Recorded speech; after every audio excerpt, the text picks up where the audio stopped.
What is up, Outlap F1 Nation? This will be Season 6, Episode number 44. In honor of Sir Lewis Hamilton, I guess, if we're going to do that. It's our 2024 Las Vegas, baby. Viva Las Vegas GP preview show. And we are back from our little hiatus as the schedule is finally out of weird kinks. It's a triple header. We're going to be with you for the next 3 weeks. We're going to be doing all sorts of stuff. But we are super excited. You've got Andy, and I'm along with the wonderful Cody tonight, as always. Sir, it is good to see you again. How's it been over the break, and how's it hanging tonight, sir? It's been good. I am glad to be back doing this. I was really busy the last few weeks, so I felt like it went a little quicker than the last 3-week break, but definitely glad to be back. And I know that this is the last little bit of F1 over these next several weeks that we're going to get this year, so I am ready to pack it in before it goes away, and I'm sitting here for the next few months just waiting for it to come. And then we will go away and feel sad while it's gone. But no, it'll be 2025 will be here before we know it. My gosh. Everything comes at you quick and fast in this sport. And as always, you can find our show quick and fast, as we like to do as well, on whatever's left of the X platform, Twitter. We're still there. I still put stuff out. I am contemplating moving us over to Blue Sky. I've started my own personal account on Blue Sky. We'll see kind of how that environment goes, but maybe by the end of the year I might have to move us over, just because it seems like that's where a lot of the fans are going. So we want to stay relevant and close to you guys as well. So if you'd like us to do that, feel free to drop us a DM if you would support that or something like that. Just let us know, and we'll try to stay where all the people are, because that's where we want to be. But Instagram, we are there as well. Discord, Reddit, and of course on YouTube. At Outlap F1 Podcast is the handle for all of that.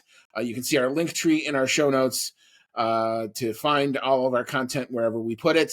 If you enjoy what you are hearing and you like what you're seeing, you can do as the kids do and smash that subscribe button. Or you can leave us a like. If you're on your favorite podcasting app, a 5-star review on either Apple Podcast or Spotify would be a tremendous help for us. What does that do? It just helps us get our content to you a little bit quicker. It helps us come up a little bit better if people are searching for F1 search results. So that's basically all why everyone asks you to do those things, to kind of help us out a little bit with the algorithm to the extent that you can. Thank you so much to Outlap F1 Nation and our continued monetary supporters, including Dean Warwick, Yuri Dolchester, Paul Weaver, Quentin Warden, Kevin Kelly, Regan Stanzik, Timothy Brown, and of course, Jonathan Scott. If you'd like to support us monetarily, we will leave a link in our show notes. It's our anchor page, $1, $5. What does that do? All goes into a couple things. One, keeping relevant with the equipment that's out there. And two, hopefully maybe even purchasing some new stuff so we can try to do some new and fun things. There may be a season finale in a hotel room broadcast coming, just as a preview out in the forward there. So stay tuned for all of that. We're going to have to we still got to figure out how we're going to do Abu Dhabi, but it's going to be fun. We're going to have fun doing it, all that for sure. And the last thing before we hop into all of the news, there is a boatload of news. The good folks at Manscaped continue to use our code OUTLAP. That's OUTLAP. And what you can do with that is you can get 20% off your total order and get free shipping. So if you're into the products that they offer, feel free to use the code, get some savings. Christmas is coming. My gosh, it's crazy. We're not even in Thanksgiving, but Christmas is coming. It's coming fast. So if you're into that type of product, feel free to check that out and use our code to get some savings. And as always, we're proud to pass that offer on to you. All right. So we are going to dive into all the news. And I think it all started literally right after the end of the last weekend. The first big story, our 2025 grid is set. Gabriele Bortoleto will be filling the second Sauber seat as it starts the transition into Audi. He will join Nico Hülkenberg.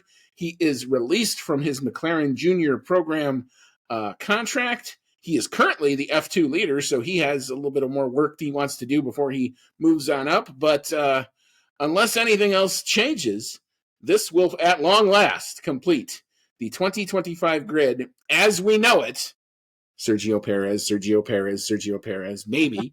And if that changes, there'll be a whole domino effect of changes there, but we'll see. But Cody, what's your thought here? Big thing for Bortoleto. I mean, he won F3 last year. He might win F2 this year. That seems to be a pretty good harbinger of things to come. Yeah, when this news came out right after the last race weekend, I was thinking, God damn, this is going to be one of those like three-week breaks where we're going to just have a ton of news, and that's exactly what happened. But I think it is really good for Gabriel Bortoleto. We've seen a lot of drivers that won F3, went on to win F2, and now they're sitting here in the F1 grid, so it does make sense. I do think it's maybe a little odd considering there are some drivers on the market that do already have Formula One experience. We see that Valtteri Bottas in particular is probably going to be out of a race seat unless something crazy happens at this point. But I can see the other side of it too, how Gabriel Bortoleto is an up-and-coming young driver. In fact, next year we're going to see a ton of young, up-and-coming new drivers on the Formula One grid, which is very exciting to me. So I'm happy to see that added to it. It does stink for drivers like Joe and Bottas that they're now going to be without seats. It does sound like at least Bottas has something potentially lined up, assuming he doesn't make it into another seat this year through some magic, cough, Red Bull. I personally think that would be the craziest shit if Bottas ended up being number 2 for Verstappen after all the stuff that's happened before. But I digress. I do think this is a pretty good decision. I think that Bortoleto shows a lot of promise. That promise will only be reinforced if he ends up winning the F2 championship. That's not sealed in though right now. A lot of drivers that we've seen win the F2 category in the past who have ended up in Formula One won it by bigger margins than he is currently leading by. It's still all to play for there, but he can maybe go in with a little bit more confidence into the last couple of races of the F2 season, knowing that he's already got something sealed in for F1 next year. Yeah, I mean, my take on Bortoleto is I think he's still very, very raw, but extremely quick and extremely talented. You're going to see, I think, some hopefully overdriving of the car and maybe putting it in some places where it can't. And I think you're also going to see some attrition with him because he's kind of an all or nothing. His driving style seems to be very much an all or nothing type of style. Because I've watched him in F2 and he would either crash out or he'd like get on the podium. It was kind of one or the other. And for a while there, it was kind of really a mix of both. And then in the middle part of the F2 season, he really did find some really good form. And he's been very, very consistent in the sprint moving through the field and consistent in the main race, coming home with really good points to get himself up into the lead of the F2 championship, which is not where he was at the beginning of the season for sure. So he's been riding a very hot streak. And he's going to try to finish that off, obviously, when F2 concludes in Abu Dhabi in a couple weeks' time. But yeah, I think Sauber are getting a very raw talent. And you pair that with a guy like Nico Hülkenberg, that's somebody who you can learn from. I think this is kind of where Sauber are seeing. They're obviously planning not only for next year, where the car, let's be honest, is probably not going to be all that really competitive, but it's really setting up for 2026 and kind of beyond that. So when Audi come in, let's see what can happen. But it does, yeah, it sucks for Bottas. The rumor was I think he may actually end up back at Mercedes in a reserve role or a sim role or something like that if he wants to do it. I know he's got some plans, believe it or not, to do like an Ironman triathlon. I think in the off season, I think the big one is in Hawaii, and I think he's going to go do that. So yeah, I don't think he's going to like be sitting around doing nothing. He is in tremendous physical shape if he's going to go do an Ironman, because those people are a little crazy for me. But yeah, I think Valtteri's going to be fine. The guy I feel for actually the most is Zhao. He just never really had a car to ever really show what he could do. I don't think we ever really saw at the F1 level what he really could bring. But I'm sure he'll catch on somewhere else. I saw video this week of Logan Sargent testing an Indy car. So just because it's not F1 doesn't mean you're not going to have a career. And there's Super Formula. There's other places in Asia where you can go and probably race and dominate and do some good things. So yeah, it is unfortunately that the merry-go-round kind of has to end for some, but it opens some doors for some others. But yeah, at least for now, the 2025 grid is set. And then we got into the really fun news after that. So we concluded the driver lineup in something this was not on my bingo card. And we talked about in the last race how we kind of thought race control kind of had a bad weekend. Apparently had a very bad weekend because Niels Vidich is out as the F1 race director, according to the FIA statement, to air quote, pursue new opportunities. And he's out effective today. So this Las Vegas Grand Prix, only the second time we've raced here, will have the new race director, who is former F2 and F3 race director Rui Marquez, stepping into the seat and pushing the big button to start the races now, as well as handle basically all of the initial decisions before pushing them onto the stewards. The big kind of sub-story to this is the FIA made it pretty clear in their statement that Niels resigned. But that apparently, from a lot of the reporting that's out there from people who've asked a lot of questions, really isn't the case. It seems to kind of stem not so much from just the Brazilian Grand Prix performance or lack thereof or whatever it is, but it's really more about the jewelry enforcement, the swearing enforcement, a big kind of row, I guess, this guy had with Mohammed Ben Sulayem, that obviously Mohammed Ben Sulayem is still in his job and Niels Vidich is out. So guess who won that battle? But wow, this one was not in my bingo card, Cody. What's your thought here? I definitely wasn't expecting it, especially since we already lost the double switching race director thing. I think that was last year where that ended. And it does seem kind of like since 2021, it's kind of turning into a bit of a revolving door for that race director position now. Guy who's come in, Rui Marquez, he's got plenty of experience. I'm sure he will fit into this role very nicely. But I do think that the controversy about did he resign, did he get fired, I think that is a little humorous. I can't imagine why F1 would put out a statement that he resigned if it wasn't on good terms. Because if he was fired, then he's going to come out and say that he was fired. So it kind of makes them look a little silly if they're claiming it was on his end that this all happened, and really it was the Formula One decision. But we're going to get to see how the race direction changes for the last few races of this season. I have to imagine that as you said, there was some stuff going on with all the weird rule enforcement that we've seen lately with the swearing and the jewelry and all that. There definitely has been some questionable decisions made on the race directing end this season. There was quite a lot of it in the Brazilian Grand Prix that we talked about. Sao Paulo Grand Prix. With the late timing for things like red flags that really threw some people for a loop and looked questionable from the outside looking in. With I don't think there was anything with the British bias. I think that's kind of legit. But to the average fan, it does look questionable. And especially, the one that we talked about with Hulkenberg being kind of out of the car on the side of the track, and had actually been called yet at that point, other than just the other flags. Doesn't look good. So maybe that was just kind of the last straw. Maybe they'd already been. I'd have to imagine they were already considering giving him the boot, and that was just the last little bit in it.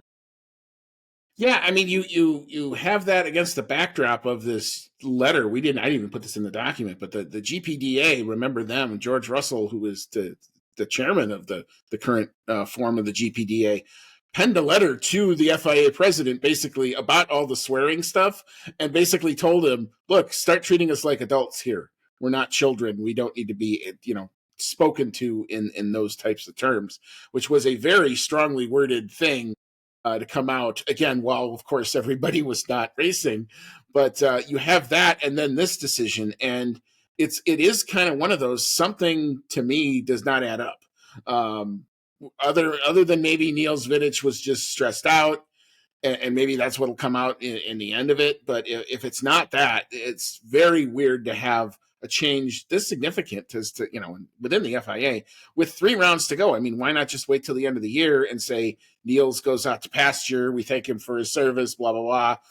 It doesn't arouse any of the questioning that's going on, and the fact is we don't really know. There's a lot of speculation. There's a lot of people saying things off the record to reporters who are turning around and trying to say that it's fact. We don't really know what the story is, but I think at the end of the day, I don't think it's a very good look for the FIA president, it's another thing, that we could just kind of chalk up to.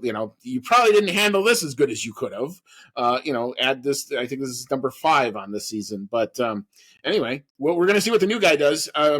If you are a little worried about the new guy coming into Las Vegas, this was the same race director as who just did last weekend the Macau Grand Prix, which is like the Las Vegas track on steroids. So, I mean, in terms of doing race direction of a street track, this guy's got experience. He's done it for a long time. There was no shortage of red flags at Macau, and there was no shortage of quick red flags. So if there is a red flag situation, I'm fairly confident we're not going to see a 2-lap delay like we did last time. But yeah, lots of questions. And if anything comes else out of it, we will obviously bring that to you as we learn it. All right. And that was only one of many changes. So there are lots of other things still to talk about. Aston Martin has also announced that Dan Fallows, who was a big get for them coming over from Red Bull, will no longer be serving as the technical director of the team. However, he will, air quote, remain within the group, as the statement from Aston Martin read. To me, this sounds like hey, we have a very expensive new guy coming in, and Dan is really highly compensated, and cost cap problems being what they are. Dan, you're just going to sit over here and do this, so you don't count against the cost cap, but our little fun signing of the best aerodynamicist who ever lived can come in and work and get paid what he wants. That's my read on it. Cody, what's your thought? It does track that with Adrian Newey coming into the team, that maybe they feel that Dan Fallows does not need to remain in that position anymore. I think actually Adrian Newey, with how much he's going to be getting paid, he might actually even contribute to the cost cap, because it's top, I forget how many people in the team in terms of salary, drivers included, do not count toward the cost cap. So Adrian Newey might not even count toward that. But if that puts Dan Fallows in a position where he would count against the cost cap, yeah, maybe they want to put him in, like you said, another position where they're going to be able to spend that money on somebody or something else. Also, you have to imagine he's the technical director of the Aston Martin team that is not performing very well this year. They have slumped very hard since last year. Last year they looked very promising in the beginning of the year, slumped off later on in the year, and then this year they have not been anywhere near the performance that they were last year. You could chalk that up to other teams passing them by, like McLaren, Ferrari, Mercedes, but they had something good going, and they failed to build off of that. We've seen time and time again where the Aston Martin team has brought upgrades to the car, found that they didn't perform nearly as well as they had in their simulations, and they actually go backwards and take those upgrades off the car. So maybe there's not a whole lot of confidence in how the technical side of the team is going at the moment, and they're looking to shake it up even more beyond just Adrian Newey coming in, which is a massive shakeup. Yeah, and the other thing is you might want to just make sure that Adrian Newey has, his space and his room to shape the team that he wants. And if you've got another guy with a big personality who's in the role of technical director, that could, you could butt some heads there, and maybe that it's just kind of a better thing overall for the team. But yeah, I don't know. It didn't seem like it was an indictment of Dan Fallows from everything that I was reading. It was just kind of surprising that, here was what was a big signing when he came over, and he had to serve the gardening leave and do all that. And, now he's online, but it's not the first time we've seen guys come over from other teams to new teams that don't always, work out right away. It's part of the risk of when you do that. You're hoping it's going to work, and sometimes it just doesn't always cook. But I do think Aston Martin, I think they're just kind of letting Adrian. If they're going to give Adrian his wide, whatever he wants to do. If he wants to show up at noon and work till 9 o'clock and have hippie music on in the background, I don't think Aston Martin's going to care as long as the car that he designs is wicked fast. So I got a funny feeling it may be a fun environment to be working with Adrian, considering he's got all the carte blanche in the world there. But yeah, it was just one of those things that also got announced during this little break. All right. So the next part of this is, now we've talked a lot of times as we're building up to the new season, and I usually like to call it kind of Christmas in February, where you get to see each team do its own version of unveiling of the car. And it used to be when you actually would see the car, you could actually try to make some conclusions about the ideas and the engineering of the car. Well, fast forward into these regulations where everybody bought all of these base model show cars and put liveries on them, and that's basically all you see. So all of the car launches are effectively livery launches as it is. Two, they're very, very expensive for all of these teams to do, because the teams that have a bigger marketing budget obviously make more of an event out of it, and other teams basically throw out a picture and say, here's our livery, this is what we're doing, we'll see you in 3 weeks of testing. So there's not been any consistency. And I think one of the things that Liberty has tried to do with stuff like this is try to bring it under a banner, make it consistent, package it, sell it, and let's see if we can generate some buzz off of it. So announcement came out. Apparently that's what they're going to do with the team launches next year.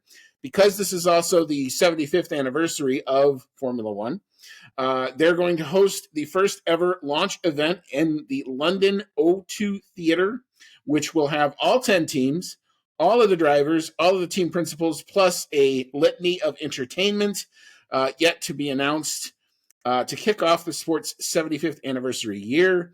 It will definitely probably be streaming on all of the YouTube channel that F1 has. I don't think you're going to have to pay to see this in any sort of way. It looks like they're trying to make this as accessible as possible.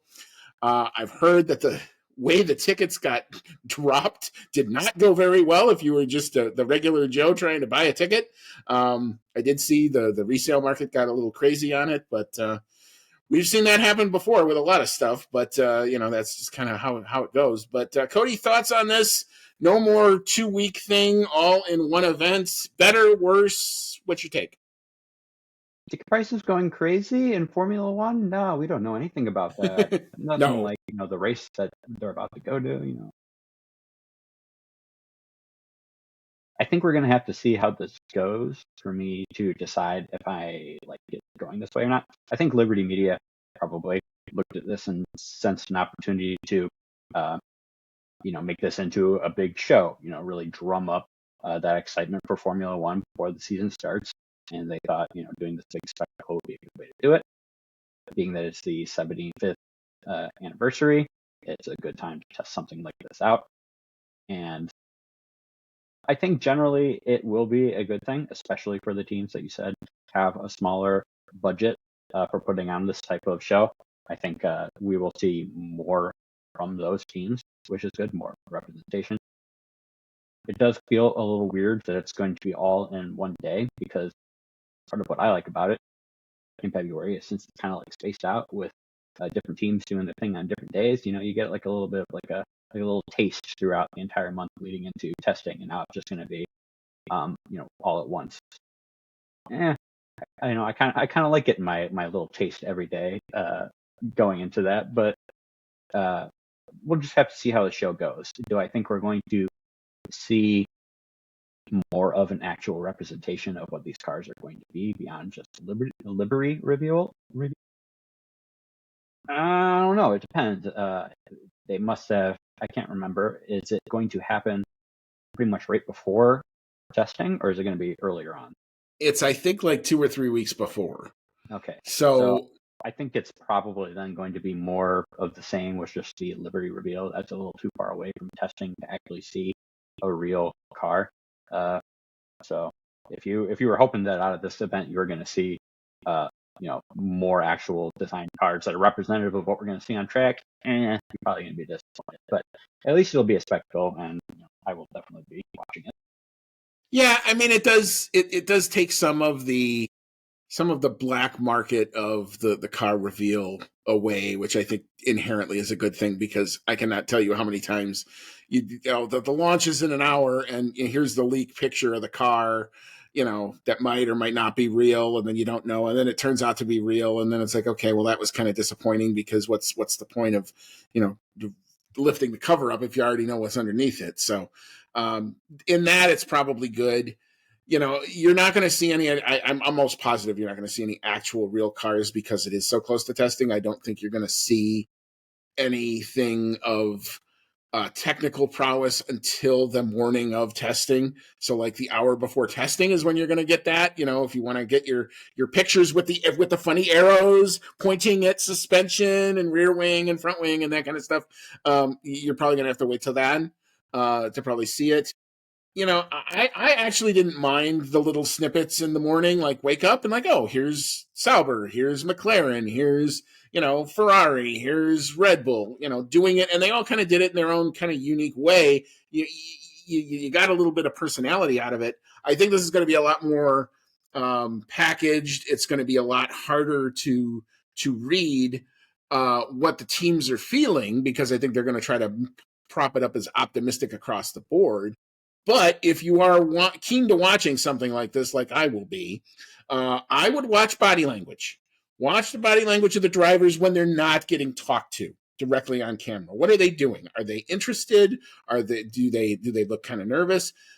Pay also attention to the team principals and what they say and kind of how they say it, because if they're trying to spin, and that they're going to know if their car is in at least ready before testing. They might not know if it's quick or not, but they're going to know whether or not like something bad was happening, like the first year of Haas, where it was literally put together like 5 minutes before it was supposed to hit the track, type of situation. So those are the kind of the things I think you're going to, if you're looking to try to, if you're looking for a predictive value on an event like this, that's probably where I would look. Other than that, I know there's going to be a lot of pomp, circumstances, lasers, lights, bright lights, flashy things, and musical acts that we may or may not like, depending on who they pick. So, yeah, it just kind of is. We'll see if it works. You try something. If it doesn't work, it will be the last time you see it, I guarantee you. If it gets panned, Liberty Media they're out there. They're a social media company. They understand that if they're getting panned for this, they're not going to do it again, or they'll change it. So it's something to tinker with. Let's see what happens. So I might as well go into it with a positive mindset, at least to see. But okay.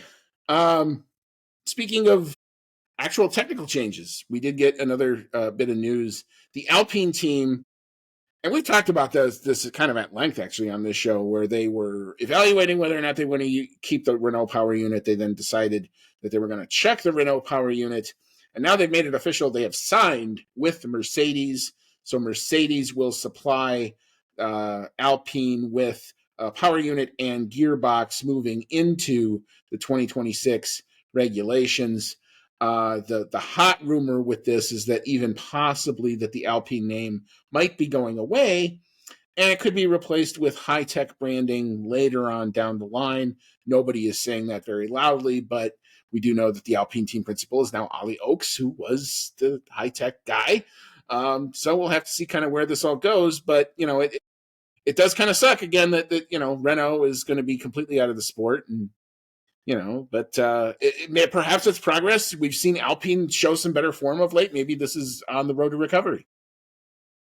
Yeah, I'm really still thinking that the double podium thing was a bit of a fluke. So it might be just like a flash in the pan, and we're gonna go back to seeing them starting with this race not being so great again. But who knows? It's definitely very strange that Alpine, which is known as pretty much the Renault sporting brand, is no longer going to be using Renault engines.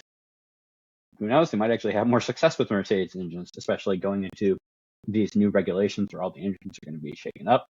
Mercedes was cream of the crop during the last engine change, so it might end up working out for them. It does kind of seem, though, with the rumors about the branding changing to high tech, that maybe Renault is going to continue to try to distance themselves from this Formula One project until they, maybe they're just going to sell it all together. We're just going to have to see. But I do feel bad for anyone who was working for Renault, working on the Formula One engine project, that is now not involved in that anymore. We saw a lot of those fine folks protesting at a couple races leading up to the announcement about the engines, and I'm sure they're going to find other work, if not within Renault, at some other very strong automotive company. But it does kind of stink, and it was so exciting going into these new regulations that we were going to see so many manufacturers involved in the sport, on the engine side. These new regulations seem to be doing exactly what was hoped, which was bringing new manufacturers into the sport. And just when you add a couple, you got Ford coming in, you got Honda coming back, you're getting this new support, and then one of the long-standing ones, was involved in the sport on the engine side for a long time. It's been a long time since they won a team championship, but they were involved with the first round of Red Bull success, powering the Red Bull cars that were driven by Sebastian Vettel to his 4 consecutive championships. And now they're just kind of like slinking out, I guess, is the way that I feel about it. They're just kind of going out with a fizzle, which is a little disappointing. Yeah, I mean, I think it's going to be very interesting to see where, if anywhere, the IP goes. And you mentioned them selling. The rumor that I have heard was that, oh, by the way, and this is going to be connected to our next story. Now that 2 of the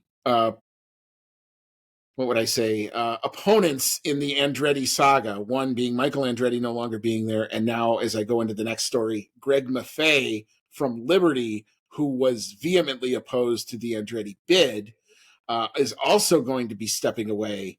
That now this Alpine intellectual property might just end up in the hands of, let's say, GM, who may integrate it into Cadillac, who may try to put it into their 2026/2028 bid.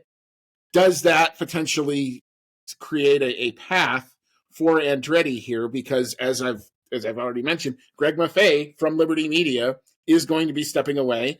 Liberty chairman John Malone is going to fill the role at least for the end of the year. Maffei is going to be involved as an advisor to support the transition. But I think you've got 2 of the oil and water things that never mixed in Michael Andretti and Greg Maffei out of their respective roles. You're going to have, I think, businessmen who understand that rising tides lift all boats. And I think if you're looking for an Andretti bid and you're looking for an 11th team, I don't know if they're going to quite get there for 2026, but I do think if they come in with 2028 and they're ready to go and they look like they're going to be on it and the FIA says it's good to go, I think you may see that start to change, especially if they've got the engine IP, from Renault, because they're going to start with something that's already pretty good. Yeah, it does. It does kind of make you wonder what kind of talks go on behind closed doors with, Andretti stepping down from leading pretty much his company to, and Greg Maffei leaving the president and CEO position at Liberty Media. It makes you wonder if other, high-ranking folks at Liberty Media were looking at Greg Maffei's opposal to the Andretti entry and being like, how can you want to do this? Everyone thinks it's popular. Like, fans are screaming for it. Everyone thinks this is going to be a great move, and you're just so against it happening. On the other side of it, you have Michael Andretti, who really wants to get into the sport, but seems to have an knack for rubbing people in Formula One and the FIA the wrong way. Maybe just his way about, going about business of trying to get them in, and making it seem kind of forceful and putting down Formula One when they say no, which in my opinion was due. But yeah, it does seem like now that they've both stepped out of their respective positions. That yes, there's other people within those organizations who really want to make this happen, and the leaderships of both sides were, whether they wanted to or not, in Greg Maffei's case, he seemed to openly oppose it. Michael Andretti maybe just wasn't going about it the right way. But now with them out of that picture, I think we are going to see the Andretti bid make it into Formula One, because there's not so much opposition there now, hopefully. Yeah, I mean, if you've taken away the things that made it difficult, again, it makes too much sense not to do it. So, I mean, but nothing has been formal. I mean, the only thing that we know that happened is Michael has stepped away, Greg Maffei has stepped away. I don't think, like I said, I think we're probably getting too late in the game to make to then to ask Andretti to ramp up when they've. I'm sure they haven't ramped down. I mean, they've always been saying that we continue our work, quote, at pace and all that.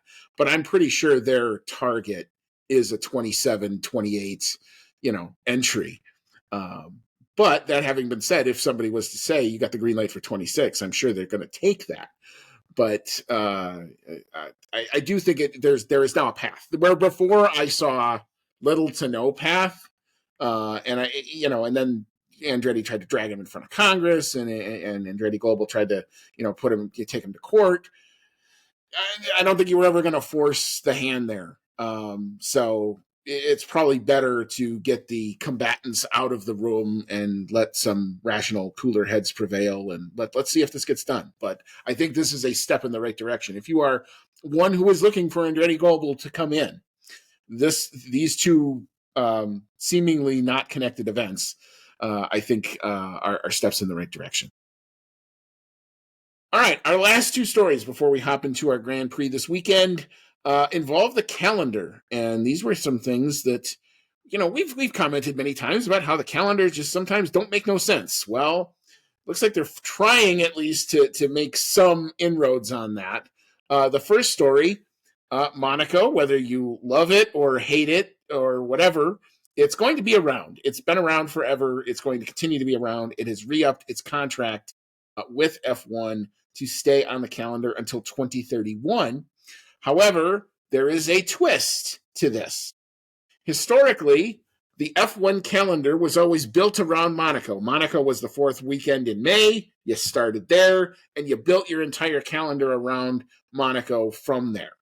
That is no longer going to be the case. Monaco has agreed to shift the weekend of the Grand Prix back 1 week, so it will now be the first weekend in June, starting with the 2026 season. So it will decouple from the same day as the Indy 500, which is one of the biggest, if not the biggest race in the United States during the year. So we don't get our Super Sunday anymore in the U.S., but it does potentially allow, because it would probably be an off weekend in the F1 calendar, for possibly down the line some Indy 500 participation, or at least some Indy 500 showings from the F1 folks if they want to attend the Indy 500. So, Cody, thoughts on this change to the calendar? I am going to miss the Super Sunday because I really, historically have enjoyed getting up early for the Monaco race, watching that, having a little break, having some coffee and lunch, watching the Indy 500, which I love, and then, casually keeping up with the NASCAR race, the Coca-Cola 600, as it happens in the evening. I am going to miss that. But I do agree with you that it is very exciting that there's a likelihood that with the Indy 500 and Monaco Grand Prix not being on the same weekend, and hopefully, going to be an off weekend for, like you said, there's a chance it's going to be an off weekend for Formula One when the Indy 500 is going on, and vice versa. It might be an off weekend for Indy when the Monaco Grand Prix is going on. Obviously, you're not going to see anybody from IndyCar hopping in to a one-off in Monaco. I think that is definitely never going to happen. But it would be really, really cool to see a few brave Formula One drivers going over to IndyCar for a one-off in the Indy 500. That is still an extremely prestigious race in the scene And I'm sure that there are a lot of Formula One drivers who, with the opportunity to do so, would like to participate in that. And that, to me, would actually be fantastic for IndyCar as well. It would drum up the popularity, at least for that one race weekend. And if you drum up even more popularity for the Indy 500, maybe people start paying attention to what's going on in IndyCar outside of that race. And I think that would only be for the better. Yeah, I still think the biggest thing for IndyCar is how do you get it around you? How do you promote the rest of your championship that's not the 500? Because the 500 has its own standing entity.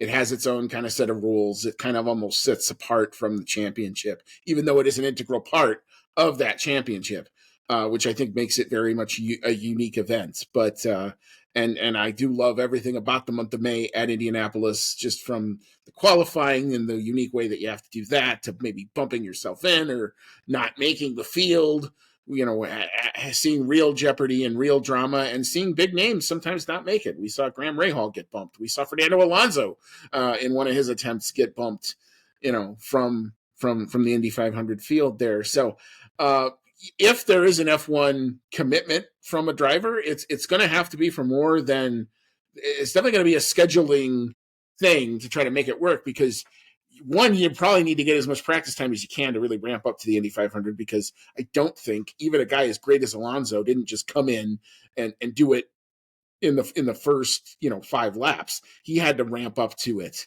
So it is going to, there's still a scheduling bug that I think is going to have to work out, but I do love the fact that these are probably not going to be on the same weekend anymore, because each event can now kind of stand out on its own. Now, I'm with you as a selfish American who loves that weekend. I will miss the Super Sunday because it was perfect timing. Monaco would end, the post-race stuff would end, and the Indy pre-race stuff would just kind of get into the peak of it, and it was just one into the next. And then, if you wanted to watch the first few laps of the Coke 600, you could do that, or you could do what I do, which was take a 2-hour nap, come back, and then watch the last 100 laps of the Coke 600, because that's really, I think, all you have to watch with NASCAR most of the time now anyway, with all the stages. But that's a different discussion for a different podcast. That's not why anybody's here. They don't want to hear my NASCAR thoughts. But anyway, yeah, I mean, we'll see kind of how this works. I do hope that it does kind of fix some of the weird scheduling things where you've got, a race in Europe, and then they go Monaco, and then they go to Canada. And we're going to talk about Canada in a minute. They're going to try to fix that as well and try to make the calendar line up a little bit better. And I think that's just a perfect transition. So the other announcement that came out is that the Canadian Grand Prix, which has historically had that early June spot, they're going to move its date up and into May from 2026 onwards to help with the calendar reorganization. So it seems like you're going to see a North American swing early, with Miami and Canada more than likely being connected, either with a week break or back to back. It seemed to make sense. And then you're going to see a much more European swing, probably with Spain, whether that's the street race or whether it's at Catalunya, Monaco, and then get into the European season proper, which also I think makes sense. It makes no sense to go to Miami, get on a plane, come back to do Spain, get on a plane again, go do Canada, then come back, do something else. It was just kind of, it was getting ridiculous. So I think these are two moves as a whole that I think make a lot of sense. Yeah, I agree. I 100% agree with the trying to better group races together by location, because we've said it on the show before how Formula One makes this big point in the media about that they're trying to move toward more sustainable technologies in terms of the car's fuels and the hybrid technology used in them. But really, that's a drop in the bucket. These cars aren't going around the track all the time. It's 20 cars. You're not really like saving the planet by doing that. What would actually make a sizable difference is less travel all across the globe, because you're actually properly grouping the races together by region. I am 100% on board with that side of things, if that's really the direction that it's going. And it does make sense to pair Canada with Miami. I just wish that they would have waited one more year to do it, because I think I jinxed it talking about how in 2026 the Canadian Grand Prix was going to fall on my birthday, and how awesome it would be to Oh, go see that on my birthday. And oh. now they're moving it up the year that would have happened. So So, that part kind of sucks. But other so, than so that, I would you, agree with what's going on. so would you get Monaco instead? Oh God, I mean, maybe. If it's the first weekend, I would probably miss it by just a little bit if I have Oh, to go okay. to the second weekend for that to ever occur. And I'm not sure. I mean, no matter how much I want, I'm not sure I could ever go on to Monaco on my birthday. Cool as that would be. But apparently it's not nearly as expensive as going to the Las Vegas Grand Prix. So who knows what's in the future. It all depends on where you want to stay and how posh you want to go. I mean, it's like anything. There's a way to do all of these on a budget if you really want to commit to it. It's just you have to be very committed to it. But If you're going to Monaco, why do anything on a budget? well, that's the point. I mean, well, that's exactly it. Like, why would you want to do that? We'd get all the way there and then be pinching every penny. But people have done that. I know that. But anyway. You take in what you get when it comes on the calendar. But yeah, I do think it makes sense to move. We could not continue with the weirdness of the calendar, especially in Canada was kind of the pain point that I think they had to negotiate, because I think they had it in their contract that Canada wanted that date, one, for weather purposes, because look, let's be honest, you've got kind of a narrow window of warm weather in that part of Canada where it's warm enough. And even sometimes we've seen it be really cold and wet and gray. That can still happen. You're moving that even forward. You might see more wet and gray because it's now more, into spring. But, we'll see kind of how that goes. But you can have beautiful days in May as well. It's kind of like if you wanted to have a race here in Chicago, we talked about that. You have kind of a narrow window of time where you can actually kind of really get it off, pull it off without, weather being a major factor. But yeah, I think overall that this is good. I like the fact that they're trying to address this calendar. It's been a problem. If they're going to try to expand it anymore, which I'm not a big fan of, but if they are, you got to make it make sense. You can't have it do what they're doing now because it's just driving everybody crazy. Burnout is a big thing. And if you've made it all the way to the end of this, thank you. We hope we haven't burned you out, but we're going to take a quick break. We'll re-rack. Come on back. We're going to get into the Las Vegas track facts. Now we actually have some stats we can actually talk about this year. We'll talk a little bit about the weather. That is going to be a factor, not necessarily with what's coming out of the sky, but the temperatures are going to be on the cold side. So we will see where that plays to who will take advantage of that. And then we'll talk a little bit about predictions and what we think is going to happen over the course of the weekend. And we'll tell you where and when to find your sessions, because they are all weird times. Think Japan, think Australia. That's your game plan if you are in the U.S., because it's going to be a late night / early morning. But come on back. We'll get into all of it.